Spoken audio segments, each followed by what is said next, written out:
put your hands together for my new best friend, Alex Shatter.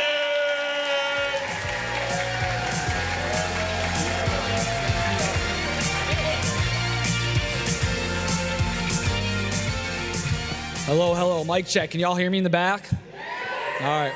There's a lot more than you than my practices in the mirror, I'll tell you that much. All right. Hi, my name is Alex, and I'd like you to see me as a spoken word artist, a storyteller, a poet, and a person who's found fulfillment in recovery. Okay? Come on, yeah, absolutely. In 2006, I was 12 years old. My very, very strict diet consisted of McDonald's, frozen pizza, and Mountain Dew. Nothing more, nothing less. In between my acne, my skinny fingers would search for pores to absorb the energy I needed to pretend that everything was okay.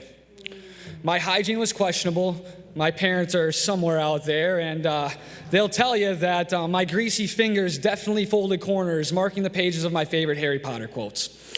Yeah. I'd get lost in the words that formed a world where magic could cure my anxiety, where I could mutter spells safely without the world generalizing my insanity insanely. I felt like Harry when Hagrid told him he was a wizard, tossed into a place I didn't belong, among people I couldn't relate to, in a setting where my sentences didn't make sense, until the bookmark holding the weight of my day was replaced by the soft hands of a child searching for understanding. What I learned was, when I read, the words worked like glasses for my heart, showing me my emotions, foreshadowing that one day I would find salvation through literature. That day came more than once. Most recently in September of 2022. I was lost, 6 years in recovery, and I had no idea what I was doing. I'm sure a lot of you can relate to that. My Crohn's, My Crohn's disease had flared up for the first time since I was in prison. My boss, as understanding as he was this close to firing me. The money that was filling up my bank account was draining my soul, and I had lost all purpose in my life. I knew something had to change. I have dabbled in just about all the pathways to recovery, so I knew that community was key.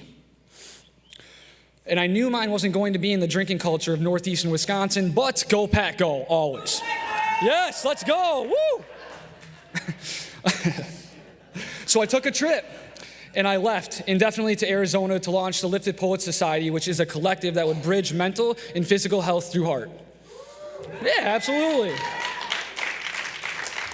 But as the saying goes, it's always easier said than done. Immediately upon arrival, I tore my ACL. I was devastated.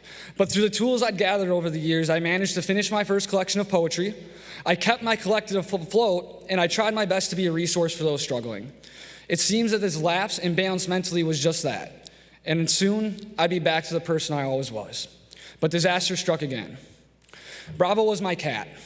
He was gray, with green piercing eyes and long white whiskers. He had broad shoulders and a patch of white on his chest that he proudly displayed. He had lost 3 pounds when I initially brought him to the vet. I noticed the muscle around his hips was gone just enough that when I scratched his butt, I'd feel bone. The white of his chest started to be hidden by the hanging of his head, but I was optimistic. My Bravo was a strong boy. But by the weekend, I was on the phone with that same clinic. My best friend felt lighter, his meow was quieter, and the look in his eyes was no longer piercing. The only green that was visible was through squinty tears. The hospital was cold, a vast contrast to the warmth of the clinic.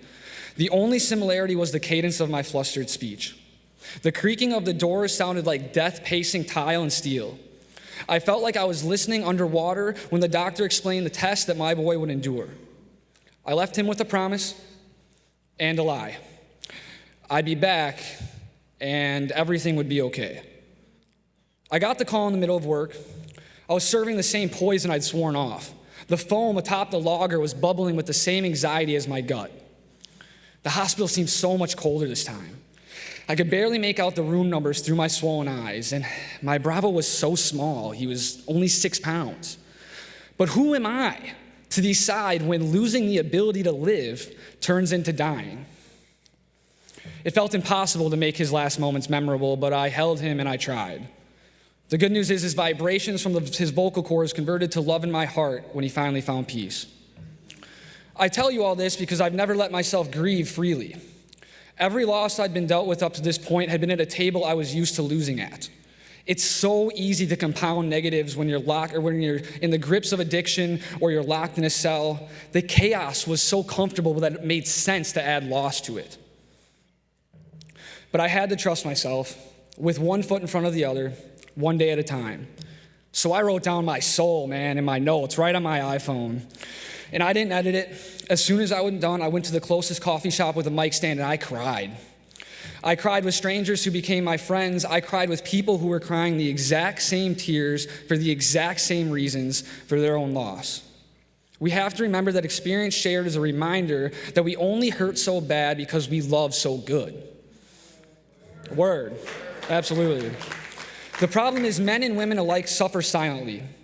The overdoses keep rising, and the only thing I hear is people I love not being heard. I have a nephew who's 13, a goddaughter who's 11, who I fear will grip tears so tight that the understanding behind those brown and blue eyes will be lost.